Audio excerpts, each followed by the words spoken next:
अनुग्रहित दिन के लिए प्रभु को धन्यवाद देते हैं और सारी महिमा प्रभु को देते हुए आप सभी का वचन की सेवा में स्वागत करते हैं।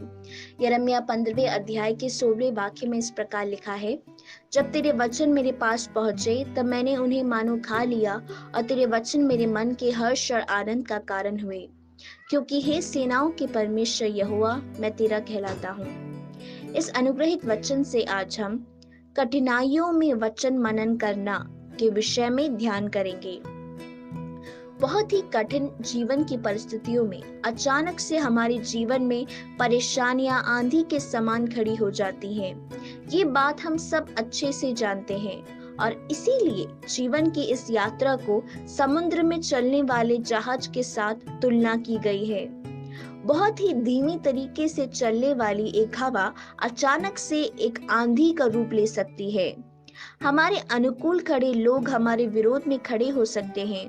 हमसे प्रेम रखने वाले दूसरों के साथ मिलकर हमसे ईर्ष्या और नफरत कर सकते हैं। जब अपनी पढ़ाई में या फिर करियर में आप विजय का इंतजार करके बैठे होंगे, शायद उसी समय आपको पराजय का सामना करना पड़ा होगा। ऐसी कठिन परिस्थितियों में परमेश्वर के बच्चों को मुख्य रूप से जो कार्य करना चाहिए वो ये है कि परमेश्वर के वचन से मनन करें।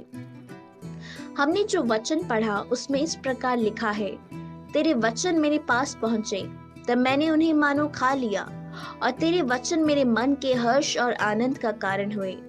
भजन संगीता 119 के 50वें वाक्य के अनुसार यदि हम वचन को मनन करेंगे वो हमारे दुख के समय में हमें शांति और हमें एक नया जीवन देगी। प्रियो, आज सुबह आप सोचने पाए कि कठिनाइयों के समय में आपको शांति देने वाला वचन कौन सा था और उस वचन को याद कर आप परमेश्वर को धन्यवाद देने पाए। या फिर आज आप जिस कठिनाई से होकर गुजर रहे हैं उसमें परमेश्वर आप मुझे कौन सा वचन देना चाहते हैं पूछते हुए ढूंढकर आप उसको पाने पाए।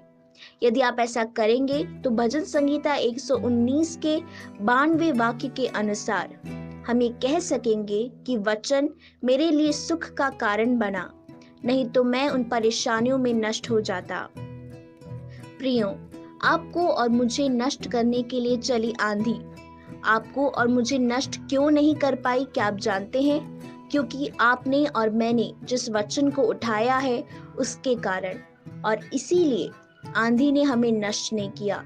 लेकिन हमने जो वचन उठाया है उसने उन कठिनाइयों को नष्ट कर दिया, उनका सामना करने की कृपा हमें दी।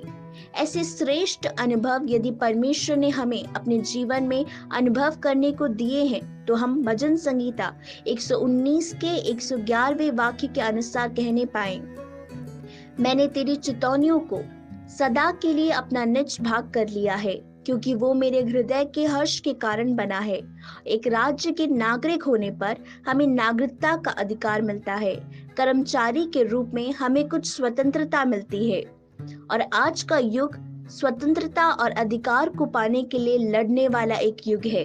लेकिन सबसे बढ़कर परमेश्वर के बेटा या बेटी होने के कारण हम परमेश्वर के वचनों को, चितौनियों को सदा के लिए अपना निज भाग कर आगे बढ़ने पाएं, जो हमें कठिनाइयों के समय में नष्ट होने से बचाता है और हमें शांति, धैर्य, आनंद, विश्वास और दृढ़ता प्रदान करके हमें कठिन परिस्थितियों में आगे बढ़ने में सहायता करता है। हम सबके बच्चे हमारे कार्यों को देखकर वैसे ही सीखते हैं और करने की कोशिश करते हैं। उसी प्रकार स्वर्गीय पिता के संतान होने के कारण जो बातें स्वर्गीय पिता हमसे कहता है, जो कि वचन है, हम उसे पढ़ने और मनन करने पाएं, परमेश्वर के कार्यों को हम पूरा करने पाएं। यीशु मसीह की सेवकाई के समय में वो स्पष्ट रूप से जो परमेश्वर उनसे कहना चाहते थे वही वचन लोगों को सुनाया करते थे, और उसके कारण इस संसार से, शैतान से आने वाली सभी कठिनाइयों को यीशु मसीह सामर्थ्य के साथ हराते हुए जय पाकर आगे बढ़ने पाए। हम सबके जीवन की कठिन परिस्थितियों में जो वचन हम मनन करते हैं वो हमारे हृदय में गर्भ धारण कर हमारे मुख से सामर्थ्य शब्द के रूप में बाहर आते हैं। तब शैतान के कार्य निष्फल हो जाते हैं, दुष्टता का जाल टूट जाता है। कठिनाइयों में भी हारे बिना आगे बढ़ने में परमेश्वर हमारी सहायता करे। आइए हम प्रार्थना करें। हे हमारे स्वर्गीय पिता, अनुग्रहित दिन के लिए हम आपका धन्यवाद देते हैं। आपके वचन को पढ़ने के अनुभव से, आपके वचन को मनन कर अपने मन में प्रकाश लाने में और उन वचनों को हमारी कठिनाइयों को देखते हुए कहने में, विश्वास में आगे बढ़ने में परमेश्वर आप हमारी सहायता करें। इस प्रार्थना को यीशु मसीह के नाम से मांगते हैं, आमीन। इन वचनों के द्वारा परमेश्वर आप सबको बहुतायत से आशीष दे। प्रभु की स्तुति हो। जय मसीह की।